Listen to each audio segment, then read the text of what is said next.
Are you a renter? If so, you're in good company because over 500,000 households in Houston rent their apartments. And renter numbers keep growing as Houston continues drawing new residents to our great city. Welcome to this episode of Better Apartment, Better Life. I am your host, Jack, the apartment guru. In previous episodes, I explained that I've been a landlord for 33 years and that I've run thousands of apartments during that time. In previous episodes, I also gave you many pointers on how you can find an apartment community that would provide to you and your family both great security and superior customer service without breaking the bank. In this episode 6, I want to discuss dogs and cats, our furry friends and companion. When I first became a landlord in 1990, literally no landlord was allowing dogs and cats to live in their apartment complexes. The main reason given was that dogs and cats would cause terrible damages to the apartments. Honestly, that didn't make much sense to me, so right at the beginning in 1990, I allowed renters to bring their dogs and cats to my first apartment complex. 33 years later, my policy remains exactly the same.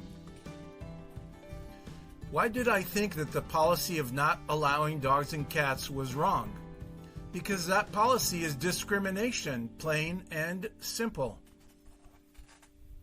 In essence, landlords were saying that all pet owners are irresponsible. That is, that there did not exist any pet owner whose pet would not damage the apartment, a position that I thought was ridiculous. I thought each pet and pet owner should be judged on their own merits, which is actually pretty easy to do by asking just a few questions. Does the pet look well cared for? Has it had its annual checkups and is it up to date on all of its vaccinations? What does the place where the renter is living now say? Is the apartment destroyed or does it look well taken care of?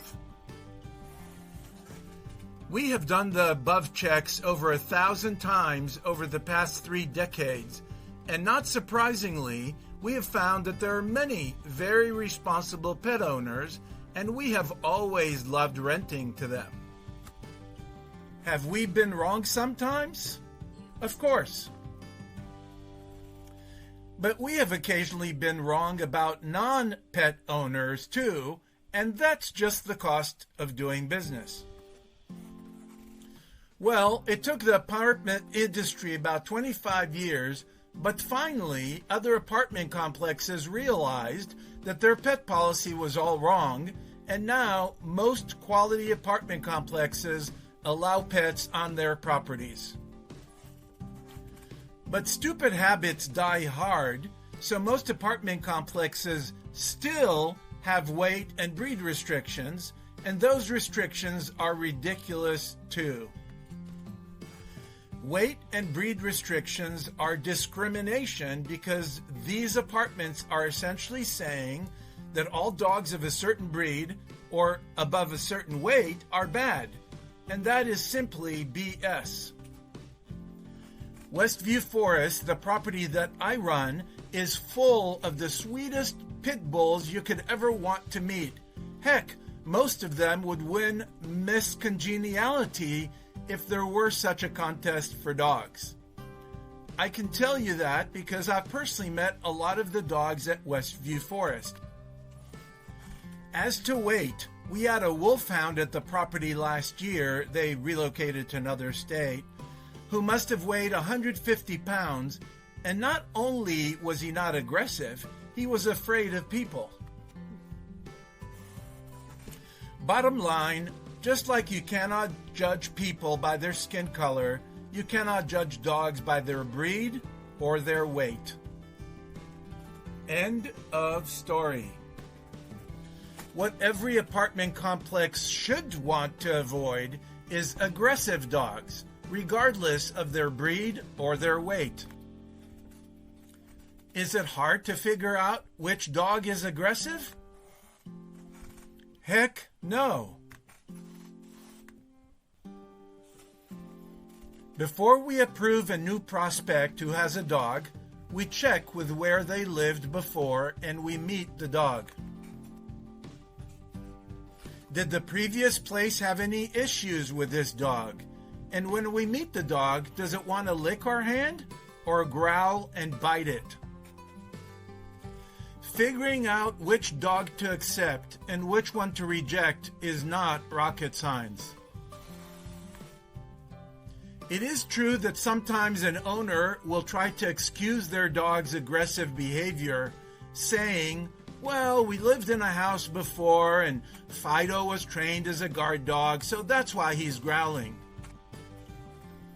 And our response is, well, this is not a house. There are over 1,000 people living at this property, and we simply cannot have an aggressive dog here.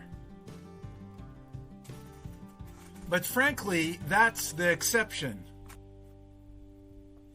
Most of the dogs we meet are sweet, just like my German Shepherds that you see here, and we will always welcome these pups and their responsible owners to our property, even if the dog is a pit bull or the size of a horse. If you enjoyed this video, please like it and watch my other videos as well. And if you subscribe below, you will be notified every time I drop a new video. And I usually drop 1 or 2 every week or so. And if you have a question, please leave it in the comments and I will answer your question in a future video. Thank you for watching. I hope this video has been helpful to you. The dog you see here knows there are no shortcuts to finding an apartment, and he's out and about looking for the best place to call home.